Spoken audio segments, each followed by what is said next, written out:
Donc, on est présentement avec Sébastien Monette-Roy, qui est, ça a l'air mon chroniqueur préféré, parce que c'est la deuxième fois qu'il vient à l'émission. Aujourd'hui, Sébastien, tu viens me parler de statistiques. Tu vas nous faire un peu une introduction à la statistique. C'est un sujet que tu as... Ben, hey, salut, Sébastien. Bonjour. Je suis déjà excité de parler de statistiques. Hey! C'est très excitant, effectivement. Les problèmes de statistiques, des fois, ça se présente un peu comme des histoires. Ouais. J'ai vu beaucoup d'exemples où est-ce que on voyait un problème en particulier, puis je sais pas, là, les saumons ont certaines longueurs, là. Est-ce que dans le lac A puis le lac B, les moyennes se côtoient? Puis là, t'es comme, ben oui, est-ce que les moyennes se côtoient? On dirait que ça raconte une histoire, puis t'essaies de réfléchir, ça va être quoi la meilleure façon de faire accorder ton hypothèse. Ouais, c'est ça. C'est comme si ça présente un certain modèle de la réalité, puis avec ça tu peux comme essayer de trouver des raisons. C'est comme un point de départ peut-être pour de la recherche des fois, ou un point particulier dans la recherche. On va peut-être en parler un peu plus tard. On va détailler toutes sortes de choses là-dessus. Pourquoi je voulais parler de statistiques, entre autres, c'est que il y en a eu un peu dans ma vie. J'ai suivi un cours récemment spécifiquement sur les enrobés bitumineux. C'est peut-être pas un sujet que je vais aborder aujourd'hui, mais il y avait une partie là-dedans où on parlait de maîtrise statistique des procédés. Puis j'ai trouvé que c'était vraiment une manière incroyable de jaser de statistiques avec quelqu'un, par exemple, qui connaîtrait pas ça du tout. Comme des ouvriers d'usine puis tout ça qui peut-être ça les intéresse pas, mais des manières de prendre la statistique puis les rapprocher de la vraie vie. Ouais, ben c'est ça, les statistiques, c'est quelque chose qui est comme vraiment important dans la recherche, puis on entend vraiment beaucoup plus parler dans les 2 dernières années à cause de la situation mondiale actuelle. Ouais, c'est un peu comme une suite spirituelle aussi à l'exposé de la dernière fois où on avait parlé de la méthode ou des méthodes scientifiques. C'est comme ça en fait partie, là. Ça fait partie de la boîte à outils. Ouais. Est-ce que c'est vraiment important de comprendre les statistiques? Je dirais que c'est pas important de comprendre de tout dans le détail.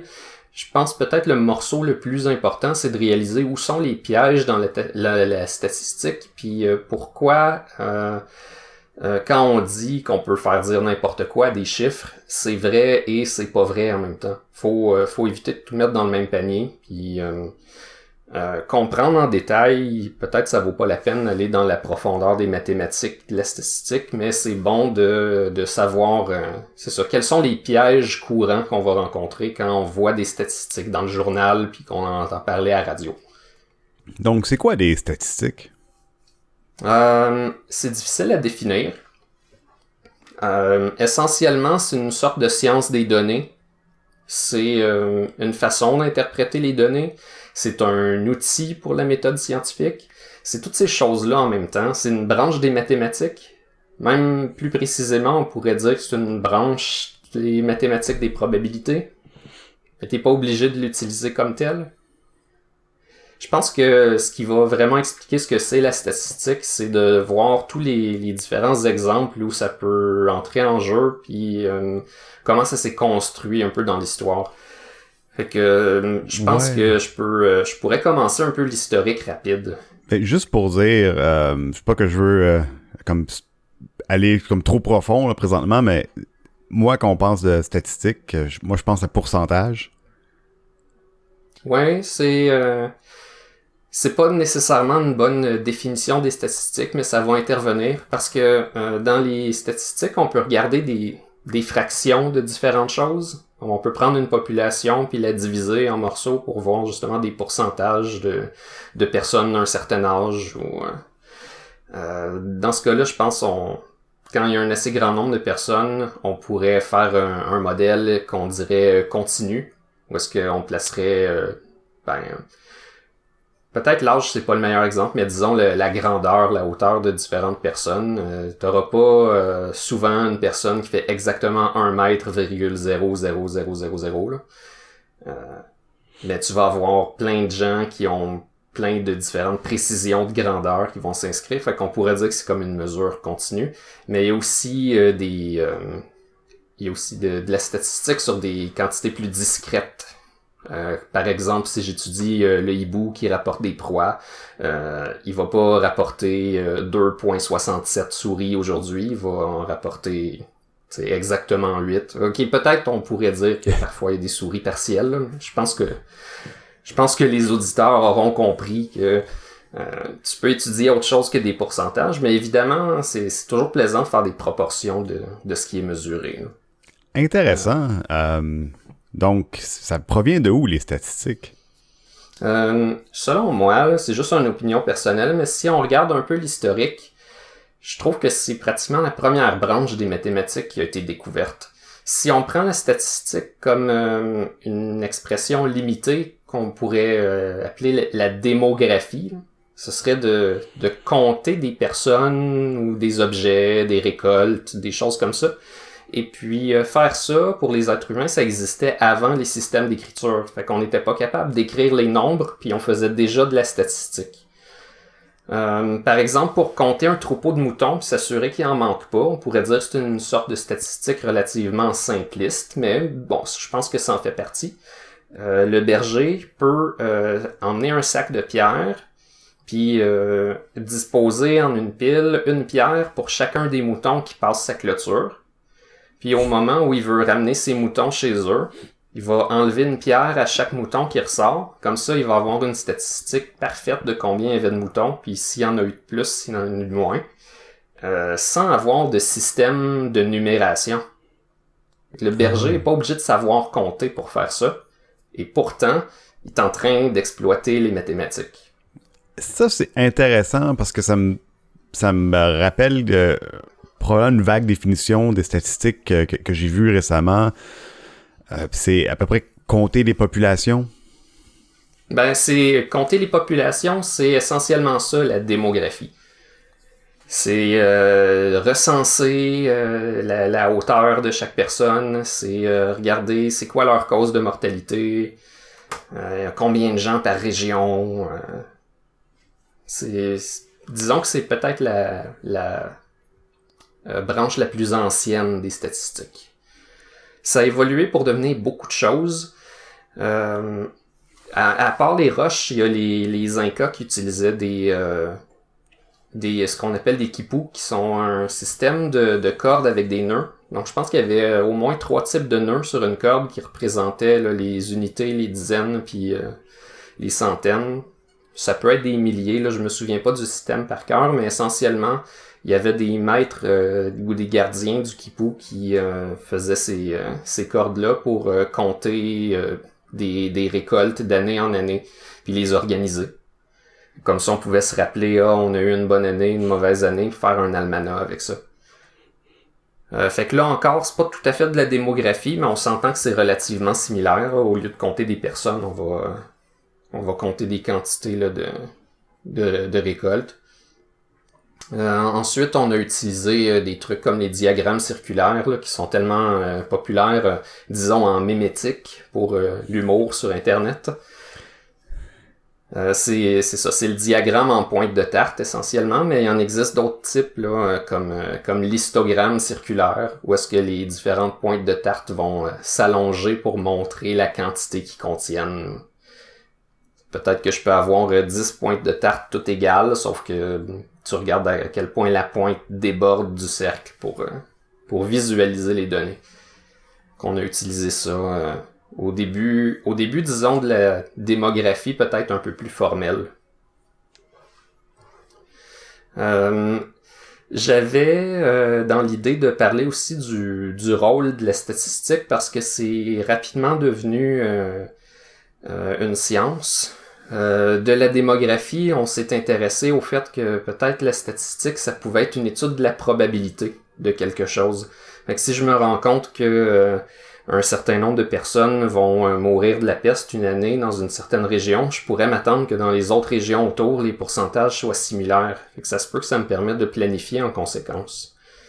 Fait qu'on a rapidement associé la statistique aux sciences des probabilités, malgré que c'est pas nécessairement quelque chose qui intervient dans les jeux de hasard. Quoique Plus tard, aux États-Unis, il y a des gens qui... on a recensé qu'il y a des gens qui avaient réussi à découvrir des roulettes, par exemple, qui la boule tombait souvent au même endroit, puis les gens, les cercles de gamblers s'échangeaient des informations plus ou moins statistiques à propos du fait que tel casino, la table elle penche d'un bord, puis tu peux faire ça. Ça peut intervenir. C'est une statistique pas très formelle, mais on pourrait le faire d'un point de vue plus professionnel. Là. Je pense qu'il y a des gens qui l'ont fait pour The Price is Right aussi, là, tenir des statistiques sur l'émission, puis après ça, arriver avec des bonnes chances de deviner facilement les prix des objets qu'on peut gagner finalement. T'as mentionné que les statistiques pouvaient avoir un rôle, soit modéliser ou prévoir. Tu l'as mentionné, on fait un modèle. Avec ce modèle-là, on peut potentiellement prévoir. Il n'y a pas comme une continuité ou une suite logique là-dedans? Oui, effectivement. C'est juste qu'il y a une époque où il y avait des écoles de pensée. La statistique était passée de science pratiquement à philosophie aussi pendant un temps. Tu sais, pour dire à quel point il n'y a pas de définition formelle de la statistique. Si on veut une vraie définition formelle, il faudrait qu'elle soit très longue pour englober tout. On s'est interrogé sur son rôle. Modéliser, c'est une chose, c'est d'essayer de prendre par exemple une équation mathématique puis pouvoir essentiellement mettre toutes nos grandeurs ou nos masses de grenouilles sur la courbe mathématique puis trouver la courbe mathématique qui représente nos grenouilles le plus possible. Fait que ça, c'est modéliser. Mais ce qu'on se demande, c'est si c'est ça le rôle premier de la statistique, de trouver la beauté mathématique dans les choses pour les représenter, puis dire, les mathématiques sont partout, puis c'est normal qu'on trouve une formule qui est capable de définir les masses des grenouilles. D'un autre point de vue, on pouvait dire que oui, la statistique est capable de faire ça, mais son rôle dans nos vies, c'est principalement d'aider à faire des prévisions sur les différentes hypothèses scientifiques, ou même pour la vie courante, pour la gestion, et tout ça. C'est quoi son rôle aujourd'hui? C'est un peu de tout ça. C'est sûr que pour les universitaires, les professeurs, étudiants, modéliser, c'est super cool. Prévoir, c'est plus utile au niveau de la gestion dans le domaine du travail, dans l'administration, mais forcément, ça se rencontre puis ça a rapport ensemble, comme tu le disais, là. Donc, c'est difficile de prévoir sans modèle. Et puis, des modèles dans le vide, ça apparaît pas aussi pertinent. Ouais, c'est ça, parce que, juste pour petite parenthèse, c'est pas parce que t'as de l'information sur une population de grenouilles à un certain endroit dans le monde que nécessairement cette information-là va être pertinente pour les autres populations de grenouilles ailleurs, etc. Ouais, puis ça va demander, pour prévoir à partir du modèle, ça va demander une compréhension, puis une certaine critique du modèle. Déterminer qu'est-ce que ce modèle-là veut dire. Pas seulement à quoi il sert, mais qu'est-ce qu'il nous indique réellement sur qu'est-ce qui est à constater dans le modèle. C'est pas juste des équations mathématiques. Ce qu'il y a de merveilleux à constater ici, c'est qu'on est passé de la statistique comme compter des objets, des trucs de la vraie vie, quelque chose de très physique. Puis on est rendu vraiment à parler essentiellement de choses qui n'existent pas, des fonctions mathématiques, des ensembles de données, des nombres, leurs tendances, puis tout ça. C'est merveilleux à quel point ça peut être comme mystique et pratico-pratique à la fois.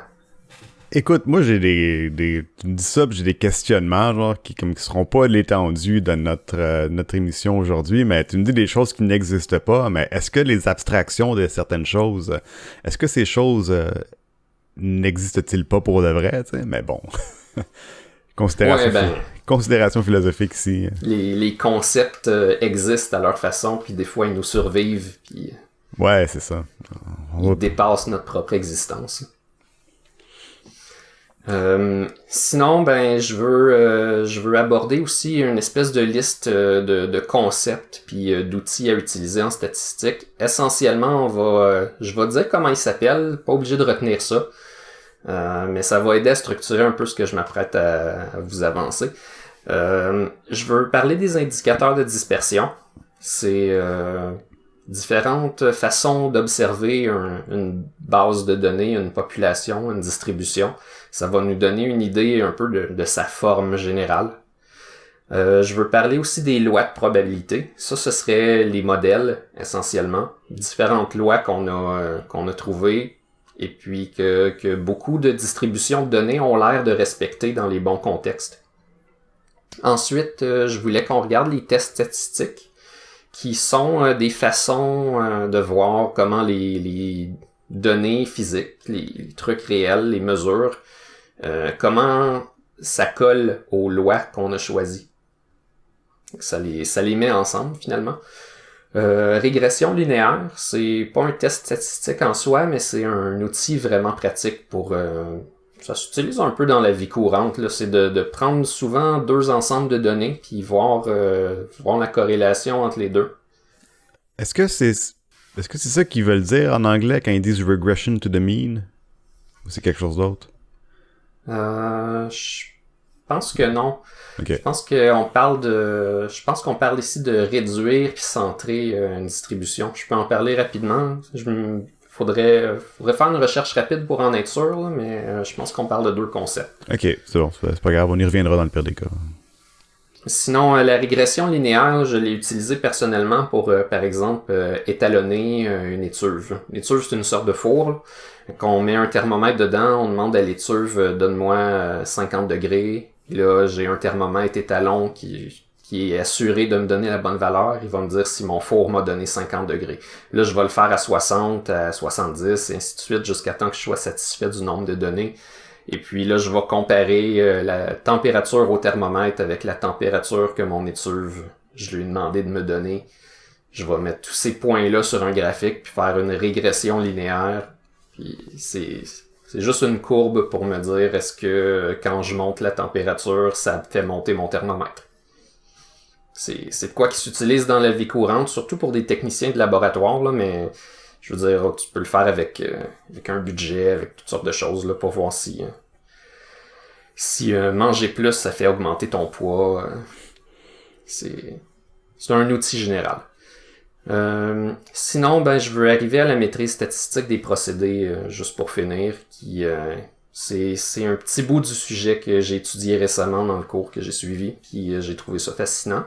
On va parler de ça, plus principalement des cartes de contrôle, qui est un outil merveilleux. Excellent. On peut commencer par parler d'indicateurs de dispersion. Oui. Est-ce que tu sais c'est quoi une étendue? En mathématiques, non. Je pense pas. C'est dans notre cas, c'est quand on prend une distribution pour déterminer si la distribution elle a une grande étendue, on va juste regarder la valeur la plus basse puis la valeur la plus haute. Fait qu'une distribution, c'est genre comme tous nos points de données qu'on a. Genre. C'est ça. C'est une population ou un échantillon. Non, pas exactement. En fait, c'est une série de mesures. C'est une série de données, une série de valeurs qui sont prises dans une population ou un échantillon. Puis l'étendue, c'est du plus bas au plus haut, admettons. Ouais, c'est ça. C'est la largeur de ces valeurs-là. C'est pas le nombre de valeurs que j'ai pris, c'est pas combien de différentes valeurs j'ai eues. C'est vraiment juste la différence entre la plus petite et la plus grande. Fait que ça, en soi, ça va pas être super pertinent. Ça doit être utilisé en comparaison avec soit d'autres distributions ou soit avec les autres indicateurs de dispersion. Mais c'est comme le premier, c'est le plus facile à comprendre. Est-ce que j'ai beaucoup de différences entre mes différents candidats là, que j'ai mesurés cette semaine? Sinon, l'indicateur de dispersion le plus populaire, c'est la moyenne. C'est un outil superbe pour vérifier environ c'est quoi la position relative de mon échantillon, de ma distribution. Voir c'est quoi comme son ordre de grandeur par rapport à comment j'ai mesuré mes données. Fait que si je fais la moyenne d'une série de mesures en millimètres puis j'obtiens 10 000, peut-être que je pourrais changer en mètres. La moyenne va me renseigner là-dessus. L'étendue, peut-être moins, parce que ça se peut que j'ai 10 001 à 10 002, puis ça sera pas une très grande étendue. Ça me renseigne pas. Si je fais l'étendue, j'ai 1 comme étendue. Fait que ça me renseigne pas sur est-ce que je devrais utiliser des mètres ou des millimètres. Ça me dit juste que l'étendue apparaît petite dans mon système. Que c'est ça. Moyenne, ça va me donner une idée de l'ordre de grandeur un peu. Ah ouais. Sinon, on peut parler rapidement de la médiane. J'aime beaucoup comparer la moyenne avec la médiane. Si je veux trouver la médiane, il faut que j'ai comme une liste de toutes mes valeurs puis que je les mette en rang. Comme si j'aime bien faire ça avec les salaires. Là. Disons que le capitalisme, c'est une course, puis celui qui a plus d'argent est premier. Si tu fais la moyenne des salaires, tu vas obtenir une certaine valeur. Et dans nos systèmes actuels, souvent, la médiane va être un petit peu plus haute. Parce que il y a beaucoup de gens qui font, beaucoup de gens qui font 200 000 et moins. Puis quand on dépasse ça, il y a peu de gens, mais les sommes qu'ils peuvent faire peuvent être 10 fois puis 100 fois plus. Donc, si tu fais la moyenne de ça, tu vas probablement tomber avec une certaine quantité, mais si tu mets tout le monde en rang, et puis que tu regardes c'est qui est dans le milieu du peloton de toute la course au capitalisme, ben, tu n'auras pas la même valeur. C'est pas toujours intuitif pour toutes les distributions. Puis des fois, il y a des distributions où ça tombe ensemble, d'autres fois, c'est plus haut, c'est plus bas. Ouais, c'est ça, parce que la moyenne, elle peut te donner comme une information qui semble juste, mais elle peut provenir d'un portrait qui est différent de ce qu'il suggère. Il peut te donner un indicateur de le salaire moyen, c'est, admettons, 50 000, mais c'est parce qu'il y a beaucoup de gens qui font comme 10 000 et moins, puis très peu de gens qui font comme 1 million et plus. Hein. Ça te donne pas une indication de, admettons, c'est quoi le mot que je cherche, là? C'est la différence entre les salaires, nécessairement. Ça te donne pas la différence entre les salaires, ça te donne la masse salariale totale, moyenne, disons. C'est ça. On pourrait penser que la moyenne, dans ce cas-ci, ça va représenter la personne ordinaire. Mais peut-être que la personne typique, ce serait plutôt celle qui est située sur la médiane. Ouais. Puis ça, ben, ça revient un peu dans la cour du statisticien de décider des fois si c'est le cas ou non. Mais normalement, le statisticien a des outils de comparaison, fait que peut-être qu'il peut utiliser une autre population statistique pour essayer de voir si le problème qu'il est en train d'affronter, ça ressemble à un autre problème ou ça a été démontré que la médiane était un meilleur indicateur. Des fois aussi, la médiane est bonne si on veut déclarer certaines choses, puis la moyenne est meilleure si on veut en déclarer d'autres. Là, je pense qu'on va essayer de passer sur le paradoxe de Simpson tantôt, puis on va voir que deux approches différentes peuvent être valides, puis ils montrent deux situations différentes. Rapidement, peux-tu me parler un peu de variance? Il faut que je passe sur la variance super rapidement. C'est pas très très utilisé. Quand j'ai ma moyenne de décider, je peux regarder c'est quoi l'écart de chacune de mes valeurs à la moyenne. Et puis ça va me donner une idée encore là de la dispersion. Mais le problème, c'est que je vais avoir beaucoup de nombres négatifs là-dedans, puis des nombres positifs. Fait que si, par exemple, je les additionne, puis je fais une moyenne de mes écarts, je vais toujours obtenir 0. Justement parce que la moyenne est dans le milieu. Fait que là, j'ai comme un indicateur qui fonctionnerait pas. Fait que la solution qu'on a trouvée, c'est de tout mettre ça au carré. Parce que les chiffres négatifs multipliés au carré, ça va donner des nombres positifs. Fait que la variance, c'est un peu comme la moyenne des écarts à la moyenne. Mais c'est plutôt ces écarts-là, mais au carré. Fait que c'est difficile à interpréter la variance en tant que telle. Ouais, ça me paraît comme Parce que de la magie, là, mathématique, là. C'est ça, il fallait lui donner un nom, puis c'est vrai que ça sert à montrer à quel point ça varie. Mais c'est un peu trop loin de notre ordre de grandeur pour dire que c'est un bon outil, là. Visuellement, ça apparaît comme en dehors du champ de la distribution. Il y a comme un niveau d'abstraction de pour ce qu'on est habitué normalement. Ouais, c'est ça. Fait que pour pouvoir mieux utiliser, ce qu'on va faire, c'est qu'on va refaire la racine carrée de la variance pour obtenir ce qu'on appelle l'écart type. Rendu là, on a réellement fait comme les valeurs absolues de tous nos écarts, puis fait une sorte de moyenne de tout ça. Fait que là, je résume, puis il y a peut-être des petites erreurs mathématiques dans ce que j'ai dit. Là, j'ai pas les formules en tête, puis vous irez réviser ça si ça vous amuse. Là. Mais l'écart type, ça ressemble à la moyenne des écarts. Bon, je pense qu'on pourrait faire un épisode complet là-dessus. Là. Ah, forcément. C'est essentiellement ce qu'il faut comprendre, c'est que je peux me demander dans ma distribution, là, c'est quoi qui est typique pour une valeur d'être loin de la moyenne? Comme mes valeurs ont-tu tendance à s'éloigner énormément ou ben ils sont toutes tassées vraiment vraiment proches? C'est à ça que ça sert l'écart type, puis ben peut-être l'écart type proportionnel est pas super utilisé, mais ça peut être encore plus visuel d'utiliser un écart type proportionnel. Fait que je peux dire que mon écart type là, il est de 1%, mettons. Ça veut dire que les données ont tendance à se situer là, à 1% de la moyenne. Ils sont pas très loin. Si mon écart type il était de 200%, ben, ça fait peur. On dirait que mes données sont très variables. Et la valeur typique, là, elle se situe très loin de la moyenne, finalement. Fait que si c'est des grandeurs de personnes du même âge, 1%, ça marche, mais 200%, ça veut dire que j'ai des gens qui sont souvent 2 fois plus grands que les autres. Là. Puis ils ont le même âge. Ça veut-tu dire qu'il y a des erreurs dans tes données? Ben, c'est potentiellement. Ça se peut. Ça dépend. Peut-être que j'ai choisi des gens de 1 mois. Là, peut-être 2 fois plus grands, c'est un peu exceptionnel, mais les bébés grandissent vite, fait qu'à ces âges-là, peut-être qu'il y a des différences majeures entre la grandeur totale. Et si je prends des personnes de 50 ans, probablement que ça va être moindre. Dans tout ça, l'écart type, on voit un peu à quoi ça sert.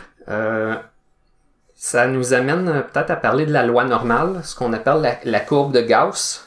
Souvent, quand je prends une donnée répétée, par exemple, j'ai une manufacture qui fait un objet, puis je veux savoir combien il pèse, ben tous les jours, il va peser 5 grammes, plus ou moins quelque chose. Toutes mes données vont s'organiser dans une distribution. Ben là, je peux regarder c'est quoi l'écart type, puis je peux regarder c'est quoi la chance que les objets se situent à 2 fois l'écart type ou à 3 fois l'écart type. C'est ce qu'on appelle des intervalles de confiance. Quand je fais la courbe normale, quand je fais la courbe de ça, souvent, tout va se trouver proche de la moyenne. Tant que mon axe en dessous, c'est des multiples de l'écart type.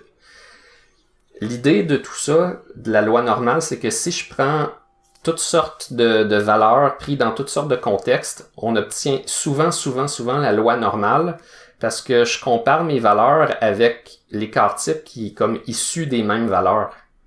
C'est comme si tout est proportionnel, finalement. Qu'au lieu de regarder des 1 avec des 100, avec n'importe quel autre nombre, on dirait que tous les ordres de grandeur sont rapatriés pour représenter la même chose. Mais essentiellement, ça te donne comme une courbe en forme de cloche, là. Ouais. Fait que là, tu veux savoir comme c'est quoi tes extrêmes, c'est quoi ta population moyenne. Mais l'idée, c'est que si je prends disons des outils manufacturés, combien ils pèsent, puis des longueurs de pigeons, puis toutes sortes d'affaires qui ont vraiment pas rapport, souvent, quand je les compare à leur écart type, ben ça va me donner à peu près la même courbe. Puis c'est une propriété super intéressante du fait que je prends toujours la même valeur sur un paquet d'individus. Ça, essentiellement, admettons, dans un contexte de manufacture, ça va t'aider à trouver qu'est-ce qui est acceptable comme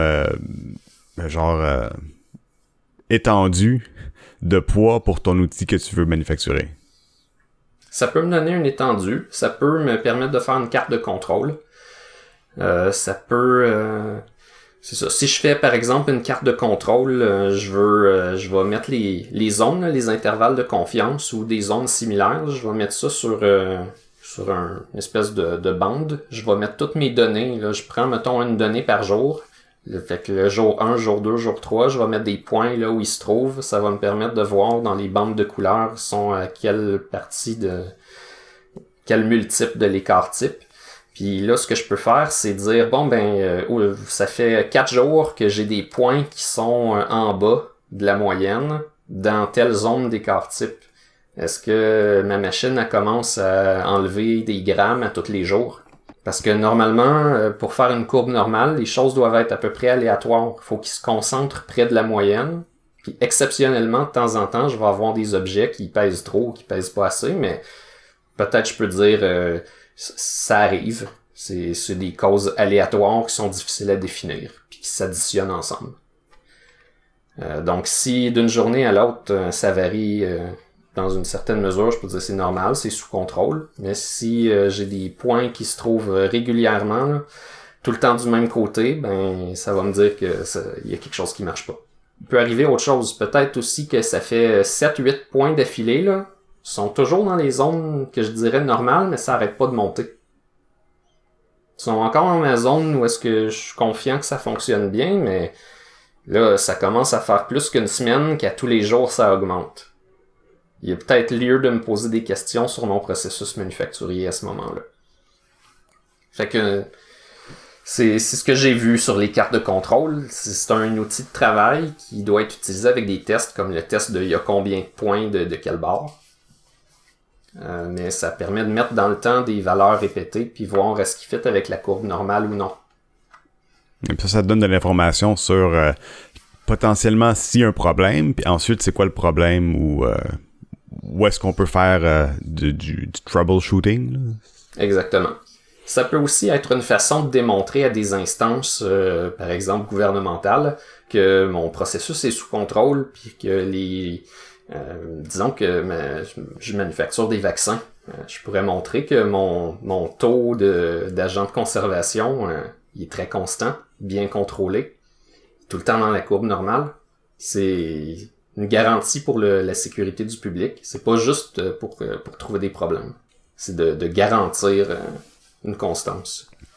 Donc, le temps se fait court un peu pour nous. Est-ce qu'on peut parler vite des pièges statistiques? Oui, ça peut être difficile pour quelqu'un qui n'est pas habitué de lire les articles scientifiques de trouver ces pièges-là, mais je peux les mentionner rapidement pour que tout le monde comprenne là, c'est quoi qui nous attend quand on observe des distributions de données. Je veux passer sur l'autocorrélation. C'est un un phénomène plutôt qui arrive quand on a des affaires cycliques. Donc, si j'étudie un orignal et puis que je vais regarder sa position tous les jours à 8 heures, il y a des bonnes chances qu'il soit toujours en train de boire de l'eau à la même place. Comme l'orignal a une routine, si mon échantillonnage le fait toujours à 8 heures, peut-être que ma thèse de doctorat, ça va être que les orignaux ils font juste une chose, c'est aller boire de l'eau. Ça sera pas très solide. Donc, il faut lutter contre l'autocorrélation. Un truc qui est fascinant, par contre, c'est que je peux essayer de prouver une autocorrélation dans quelque chose pour essayer de démontrer que j'ai devant moi un phénomène cyclique, même s'il y avait l'air aléatoire. Je sais pas, mais peut-être le soleil nous envoie différentes sortes de rayonnements qui apparaissent aléatoires. Ben, peut-être que je suis capable de faire un test d'autocorrélation dessus puis prouver qu'en réalité, il y a un cycle. Je peux probablement trouver c'est quoi la fréquence puis la phase. C'est vraiment utile. Super intéressant. Un autre sujet pour une émission au complet. Effectivement. Sinon, il y a des propriétés étranges qui ressortent des statistiques, comme on peut arriver devant un paradoxe de Simpson. Ce qui va se passer, c'est si je prends 2 échantillons d'une même population, par exemple des gens tolérants à un médicament puis intolérants à un médicament, fait qu'ils font des effets secondaires, je peux remarquer que dans les 2 cas, ils vont avoir une certaine efficacité à une forte dose ou une basse dose, puis peut-être que ça va être la même. Peut-être que peu importe si tu es tolérant ou intolérant, tu vas avoir 25% de plus d'efficacité. Par contre, si je prends l'ensemble de ma population, je mélange tout ça ensemble, ben bizarrement, tout à coup, le gain d'efficacité il est seulement de 7%. Et ça va avec combien il y avait de gens tolérants, combien il y avait de gens intolérants, combien de gens qui sont sortis de l'étude. Puis ce qu'on voit, c'est que la quantité change selon comment j'ai trié mes données. Mais quelle donnée est la bonne? Ouais, moi on a parlé hier quand on se demandait comment faire l'entrevue. Puis tu me dis, ah oui, le paradoxe des Simpsons, j'ai passé 10 minutes à regarder des images des Simpsons avant de réaliser que c'était quelque chose qui était vrai. Oui, oui. Ben, le paradoxe des Simpsons, c'est qu'ils ont tout prédit à l'avance. Là. Ouais, c'est ça. Non, mais pour vrai, le paradoxe des Simpsons, quand j'ai trouvé la page Wikipédia, puis c'est essentiellement, tu comme cartographies des populations, tu mets sur un graphique, admettons, puis là, tu regardes t'as comme la tendance de cette population-là. Mais si tu mets comme plusieurs populations qui ont comme des tendances, admettons, vers le haut, après ça, tu fais la moyenne entre ces populations-là, tu risques de te ramasser avec une tendance vers le bas. Ouais, c'est des trucs qui peuvent arriver. Dans mon cas, c'est plutôt que la tendance est moins remarquable. Est différente. C'est que la tendance est différente. Comment j'ai une manière que je veux le dire, c'est admettons 5 populations qui ont la même tendance, mais si tu les compares entre eux autres, ils vont avoir une tendance différente. Ouais, ou si tu les combines pour refaire la même analyse, ils peuvent avoir une tendance différente. Des fois, ils peuvent avoir une tendance qui est opposée. Ouais. Fait que tout ça, c'est à cause de comment tu as trié ton échantillon. Dans mon exemple de médicament, tout ce que ça fait, c'est qu'il faut considérer si je vais avoir des gens tolérants qui vont utiliser mon médicament parce que c'est un médicament qui est juste pour le confort, ou si je vais avoir les deux sortes de personnes qui vont aller dans mon étude parce qu'ils en ont besoin pour leur survie. Rendu là, les deux résultats sont valides. Ils doivent être utilisés dans le bon contexte. Fait que si je peux conclure à ma manière, si jamais vous croisez des gens qui vous disent que vous pouvez faire dire n'importe quoi à des chiffres, vous pouvez leur dire que c'est vrai. C'est juste que comme vous êtes bon et introduit en statistique, vous allez le savoir quand ils font dire n'importe quoi à leurs chiffres. Ça, c'est un bon outil à avoir dans ta boîte à outils pour interpréter le monde. Hey, merci Sébastien. Ça m'a fait plaisir. Merci à toi aussi.